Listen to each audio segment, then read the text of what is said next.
welcome to Up and Under, the show all about rugby. I'm Siv Ngesi and this is Anton Taylor. Well, the DHL Stormers coming from Singapore, no result they probably would have wanted.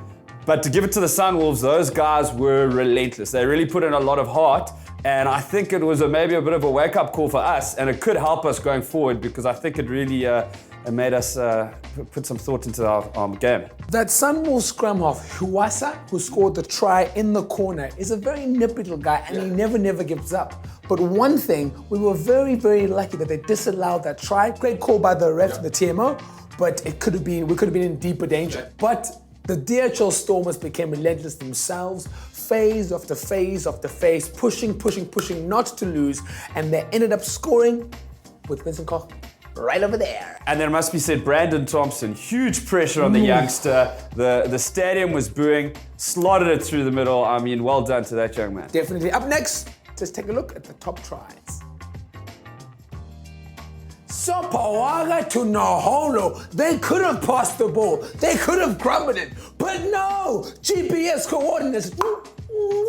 Unbelievable try, and my game of the weekend. Well, I'm going to take it one up and say, I think this is even more ridiculous cross kick. Bowden Barrett to Wes Goosen, the South African born, he's now one of our exports. I mean, the Oaks were just having a laugh, just put it into space, crossed over just single-handedly for a great shot. And once again, the South Africans were like, don't forget about us, Yanchis to Skosa. Just like that, like they were throwing Gatsby's, just whoo! Well, the Lions were my team of the weekend. I mean, those guys were carving it up in the rain. The last try by Mapui, I mean, it started with Nisi in the corner, then it's to Whiteley, then passed around. It looked like they were just, touch rugby. Brilliant team try, which I thought encapsulated what a cracker of a match those boys played. Encapsulated? Wow, did you go to Bishops? I did. I'm glad you asked. Normally I tell people. Encapsulated. So nice when people ask me. And like CrossFit people, you tell them, I am CrossFit. First, another typical Australian try. Pass, dummy, pass.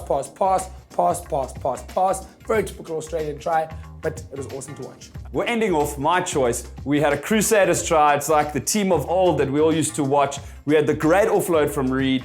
Then Izzy Dag coming through. The chap's been back for 4 weeks. He is cooking, beats the man, crosses over. That was a cracking, classic Crusaders try. CCC. Beast mode! Well, starting off, Luta Yaga, he's been carrying the Cheetahs this year. He's been playing outstandingly. He was South African Rugby Player of the Year last year. And here we have a huge bounce. I mean, that's pretty terrifying stuff there to be witnessing. What about Lambie? BMT. If you don't know what BMT means, big match temperament.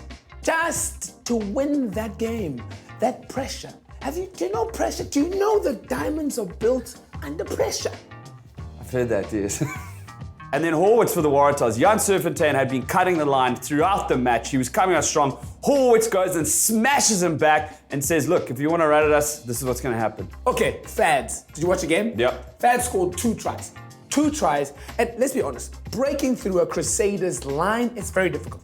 It's harder to break through a Santon house, a security gate. It's very difficult. He scored 2 tries, 2 unbelievable tries, 2 line breaks. It's 2 beautiful tries, but definitely goes down as a beast mode moment. On the radar, my fellow presenter, Anton Taylor. There is a day in the world when America starts pumping in money into rugby. It's the day we need to fear America in world rugby. Did you hear of the NFL player? An NFL player is going to maybe get involved in the sevens to be able to play in Rio. Do you know how hectic that is? Jared Hayne, he used to play for the NRL, then he went to the San Francisco 49ers. Now he's in the Fiji squad. There are a couple of things I'm scared about. Sharks, global warming, Trump becoming president, and the day that the states start putting the energy they do into the NFL into rugby, because that is the day that the rest of world rugby must fear. I thought what you're scared of is hair growth. That was funny. That was funny. Well, looking up north, as I occasionally do when I'm got nothing else to do, I see that Saracens won the European Champions Cup final against Racing Metro 92, the team of Dan Carter.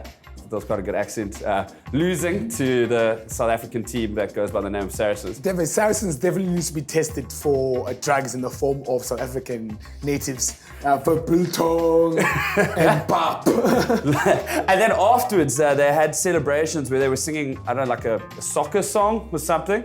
Let's have a quick look at that.